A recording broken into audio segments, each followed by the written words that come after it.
bem-vindo ao mini curso Como calibrar desfibriladores e cardioversores, um roteiro para calibração focada em pacientes do grupo de risco cardíaco, com aplicação beira-leito, ou seja, aplicação dentro dos hospitais. Vamos começar com um desafio. Quanto de energia é preciso para mover o coração de volta à vida? Aqui nós estamos vendo um desfibrilador muito conhecido da marca Zoll, modelo M-Series. E nós estamos vendo dois times de engenharia clínica. Um time utilizando as tecnologias mais arcaicas, analisadores separados e em grande quantidade. O outro time só utiliza o moderno e inovador AcleanCheck. E então, qual a sua opinião? Qual foi o time que realmente acertou e garantiu a segurança do paciente do grupo de risco? Se você é um profissional com muita experiência de mercado, se você é muito conhecedor das normas e dessas tecnologias, com certeza você já acertou. De fato, a equipe que trabalha com AcleanCheck acertou os resultados. E ao longo desse curso inédito da Aclean, nós vamos mostrar para você por que eles acertaram, enquanto as equipes de engenharia clínica que utilizavam as tecnologias arcaicas erraram. Venha comigo, eu sou Daniel Moura, CEO da Aclean, e gostaria de trazer para vocês esse roteiro maravilhoso para que vocês se preparem para fazer a melhor calibração de toda a engenharia clínica. Vamos começar com os instrumentos e as informações que são necessárias no bedside, ou seja, dentro dos hospitais. De fato, os cardioversores modernos, eles são multiparamétricos.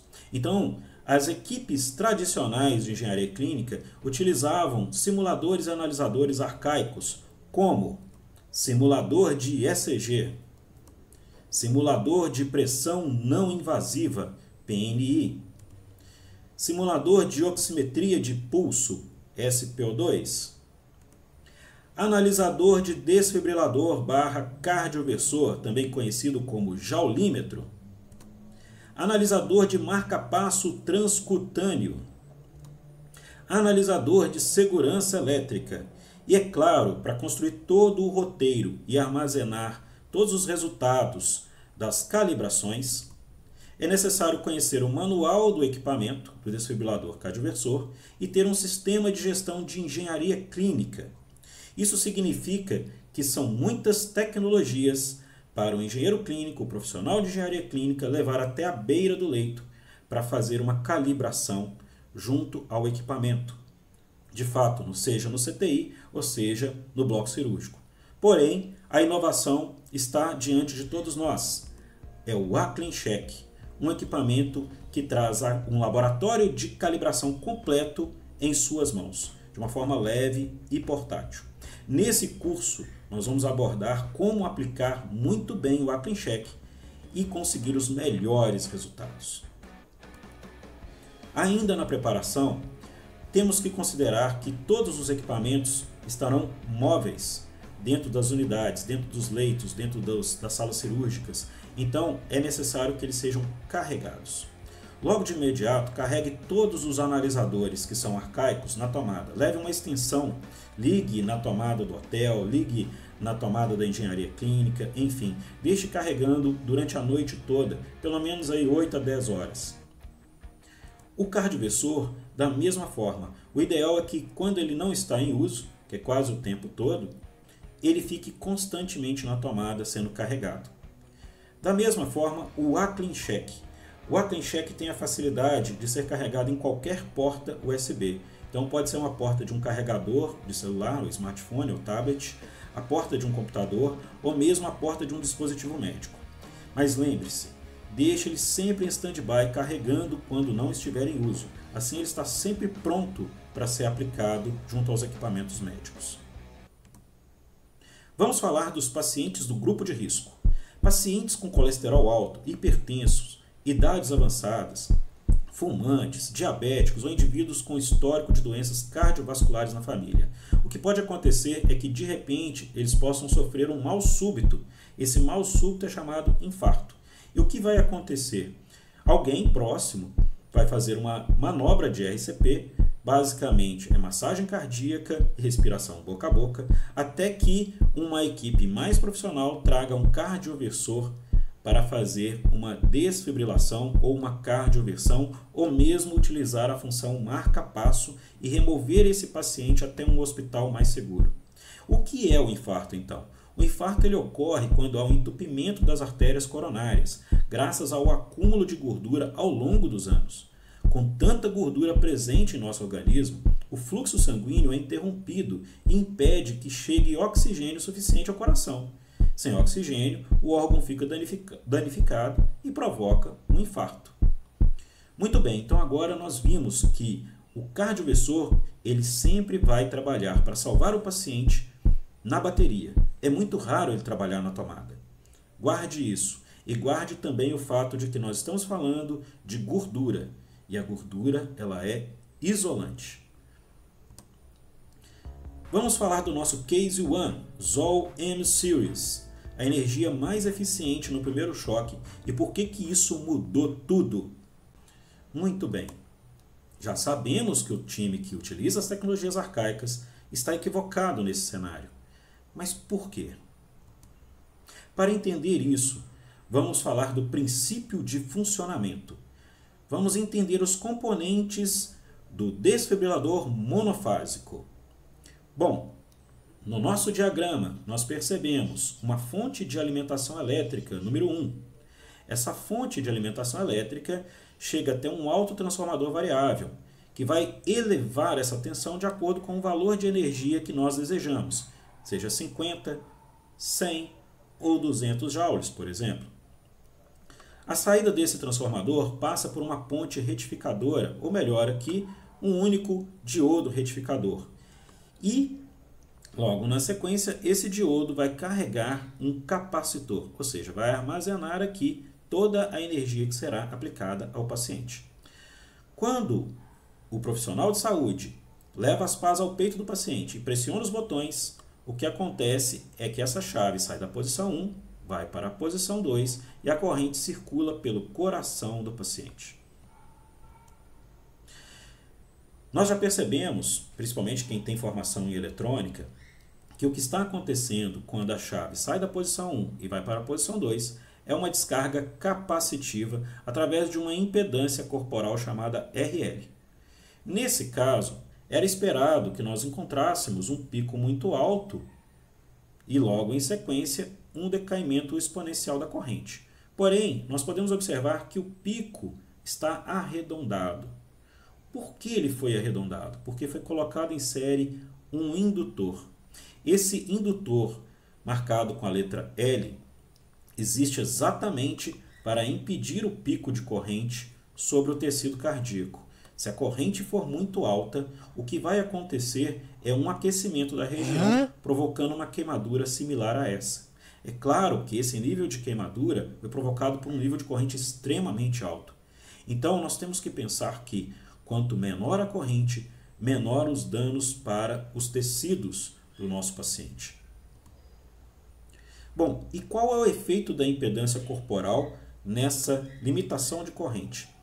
Se nós imaginarmos RL como o valor zero, então os pontos de resistência serão exatamente os contatos das pás com a pele, melhor dizendo, e aí vai depender do gel, da limpeza e da área de contato das pás, e também da resistência que está inerente, né, nesse indutor com a letra L. Então, se a resistência fosse zero, a única limitação de corrente seriam essas resistências, inclusive do indutor. Quando a ZOL estudou o problema da impedância corporal, principalmente do paciente que tem uma camada maior de gordura, ela percebeu que esse paciente do grupo típico de risco tem impedância corporal acima de 90 ohms. Enquanto que esse RL típico para fazer testes nas fábricas, né, com relação aos desfibriladores com este arranjo é em torno de 50 ohms. Então, o ensaio de estresse com impedância, conforme a norma NBR IEC 601-2-4, usa 50 ohms. Porém, Nós precisamos de uma tecnologia que seja eficiente em pacientes acima de 90 ohms. Pacientes que têm o tipo físico como eu ou você. Bom, então como atravessar essa camada de gordura isolante que está logo abaixo da pele? Quem conhece de eletrônica sabe que um capacitor ele tem a característica de deixar passar a corrente alternada, mas barrar a corrente contínua. Então, o que foi pensado era exatamente criar uma corrente alternada passando pelo coração, mas uma corrente diferente daquela que a gente encontra na rede elétrica, uma corrente que possa ser controlada. Então, foi criado do lado do paciente um conjunto de 4 chaves. Essas chaves elas funcionam no que nós chamamos de inversor ou ponte H. O que está acontecendo? O indutor ele não existe mais, ele foi curto-circuitado e nós temos as chaves funcionando da seguinte forma. Quando a chave A e D são fechadas, AE e BD são fechadas, a corrente que passa pelo capacitor passa nesse sentido pelo coração e retorna ao capacitor. Porém, quando as chaves são abertas, a gente tem esse pequeno intervalo, e logo depois as outras chaves AD e BE são fechadas, então a corrente passa no sentido contrário, indicando essa parte do gráfico. Aqui nós temos uma coleta feita, uma aquisição feita com um osciloscópio digital calibrado. E o que nós estamos vendo é exatamente aquela descarga capacitiva, porém ela foi cortada e invertida na parte final. Então, isso nós chamamos de bifásico. Graças a isso, a energia consegue atravessar a camada de gordura e chegar em maior quantidade ao coração, proporcionando a maior eficiência no primeiro choque para os pacientes do grupo de risco. O que significa eficiência no primeiro choque? Bom, na tecnologia monofásica eram necessários dar vários choques. E a cada vez que era aplicado um choque, ele tinha uma corrente muito alta, como nós vimos, então uma série de células se queimavam. E cada vez que se dava um choque, o tecido se danificava mais e mais e mais, e a chance do paciente retornar à vida diminuía. Com eficiência no primeiro choque, significa que o paciente vai ter um número de células cardíacas lesionadas muito menor. Então ele vai se recuperar mais rápido e automaticamente de uma forma mais segura. Não é à toa que a tecnologia bifásica começou a tomar conta de todos os ambientes hospitalares nos últimos anos. Por quê? Porque ela oferece, passando do apex para o externo, uma corrente que ora está subindo, está num sentido, ora está no outro sentido. Enquanto o monofásico, ele tem apenas o sentido de corrente contínua, ele não tem nada no campo negativo. E ele só flui numa direção, por isso é contínuo. Agora vamos comparar isso no mesmo gráfico. Quando nós temos um gráfico de corrente por tempo, nós podemos ver que aqui está a descarga monofásica do capacitor. Enquanto aqui está sem o indutor, é imediato, nós temos a descarga através do sistema com inversão, ou seja, o sistema bifásico.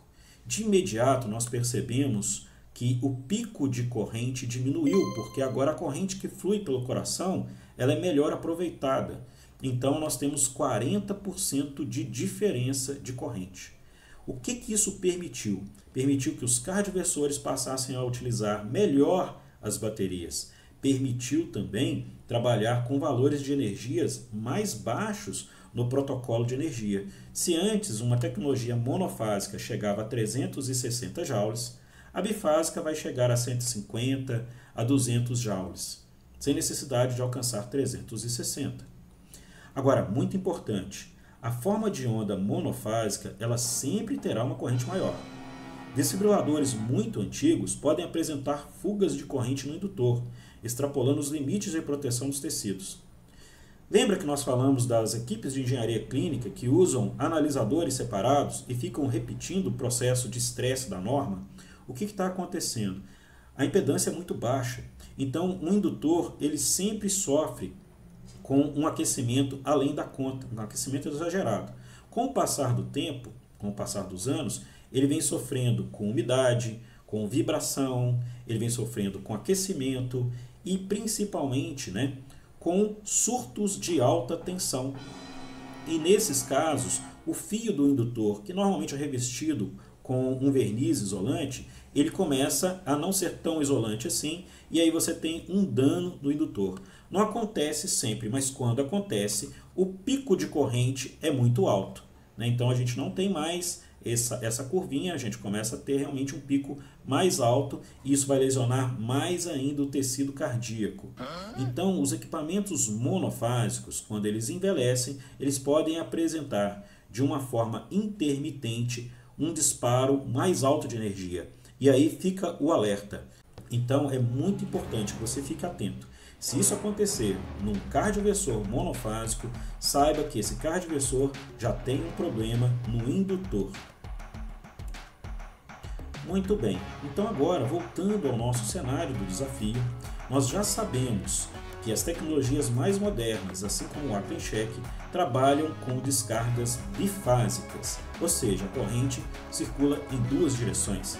E nós sabemos que as tecnologias mais antigas, elas são monofásicas, as correntes trabalham em uma só direção e precisam de muito mais energia para causar o mesmo efeito, e que tem um efeito colateral também, que é a queima de tecidos. Então, por isso, as tecnologias monofásicas estão sendo abandonadas e essas tecnologias mais recentes estão sendo cada vez mais aceitas. Muito bem. Como nós falamos, o paciente que está no grupo de risco cardíaco, ele tem impedância por conta das camadas de gordura maior do que 50 ohms, muito maior, normalmente maior do que 90 ohms. Quando nós olhamos a norma NBR-EC 601-2-4, o valor normalizado para que a gente, ou normatizado, para que uma engenharia clínica, né, nós possamos aplicar para simular a mesma condição do paciente, o valor mais próximo é 100 ohms. Então todos os testes, todos os ensaios devem ser realizados com 100 ohms. Vamos agora ver na prática como é que nós podemos realizar esse ensaio com o cardioversor. Então vamos iniciar o nosso processo, né? A nossa ordem de serviço. Nesse primeiro momento vamos escolher somente energia de desfibrilador. Muito bem. Se observarmos, temos aqui logo acima a questão de energia de 50, está aqui, é isso? E nós podemos fazer outros valores, por exemplo, né, adulto 200, 150 e 360. São sempre valores de limite da energia. Então, o limite de infantil é 50, né? O limite também de uma carga interna também é 50 joules. Já o adulto permite selecionar até 200 joules, 150 ou 360 para monofásicos. Muito bem. Então, nota muito importante, lembrando, o desfibrilador deve estar desligado da rede elétrica, ou seja, somente usando bateria. Da mesma forma, o AquaEnCheck não deve estar conectado a nenhum cabo, seja um cabo de ECG ou seja um cabo USB fazendo ali a recarga da bateria. Não, desconecte completamente e não toque nas partes metálicas durante os ensaios. 2. Coloque o AquaEnCheck na função desfibrilador, em joules. Ative a função sincronismo no desfibrilador. Isso no nosso roteiro é muito importante, porque a função sincronismo ela já teria de ser ativada em algum momento. Então já vamos fazer isso logo de início. Ativando a função sincronismo, é necessário que o analisador gere um pulso de sincronismo que vai ser detectado pelas pás e vai ser mostrado no monitor, e só depois disso é que nós vamos aplicar o choque. Então selecione a energia que se deseja, 50, 100, 200, e carregue enquanto o AquaEnCheck ainda não mostra a mensagem de choque, porque quando ele mostrar a mensagem de choque, você já pode disparar o nosso equipamento, nosso cardioversor desfibrilador. Apoie toda a área de contato das pás, assim como você está vendo aqui na foto, tá? No AquaEnCheck. E aguarde que o monitor do desfibrilador mostre uma frequência cardíaca de 70, mais ou menos 2 batimentos. Depois que ele mostrar essa frequência, você pode segurar os 2 botões das pás, né, e mantenha seguro até que ele entregue a energia para o AquaEnCheck. E aí o AquaEnCheck vai fazer a leitura tanto do valor de energia quanto do atraso necessário entre a detecção do complexo QRS e a entrega dessa energia. Isso vai ser mostrado no display. Vamos lá.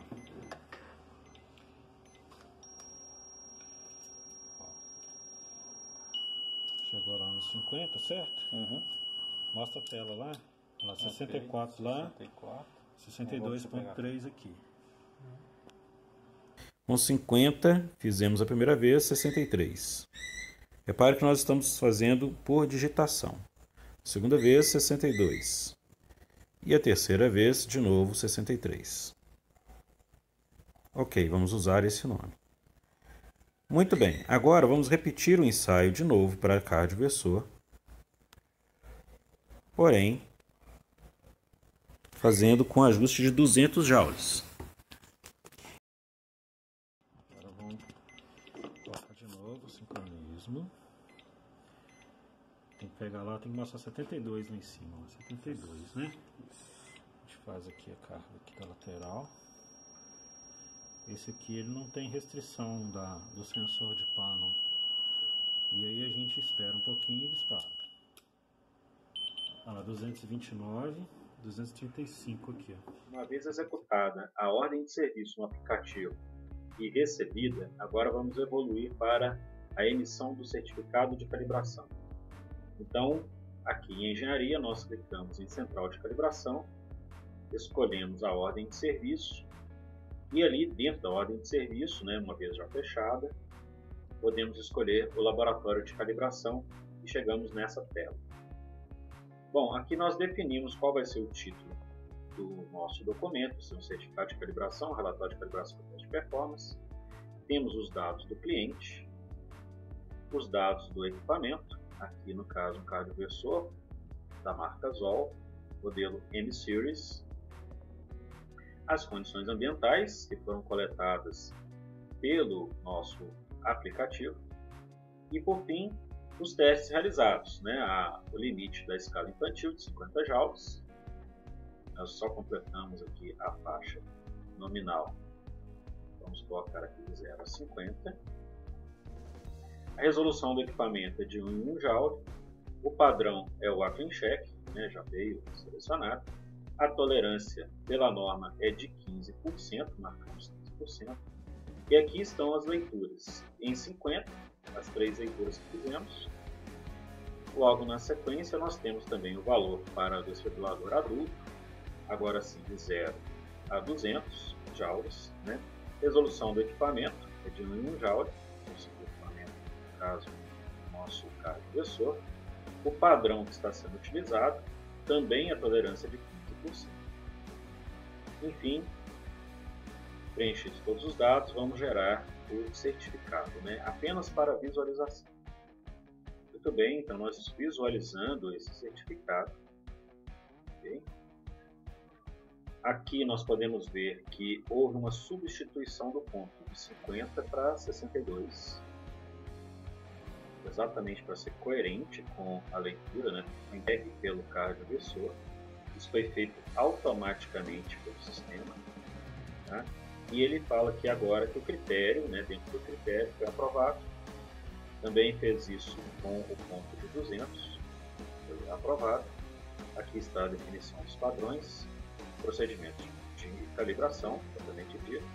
E ele vem falando aqui nos pontos de atenção. Olha, para o desfibrilador marca Zoll, os pontos para a energia entregue foram alterados conforme o manual do produto para a resistência de carga igual a 100 ohms, que é o padrão do AcleanCheck. Muito bem.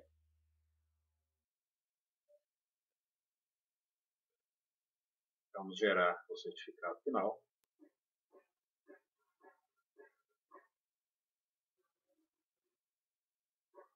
Então aqui nós podemos ver claramente, né, os resultados para desfibrilador infantil e para desfibrilador adulto. Ambos com critério de aprovado.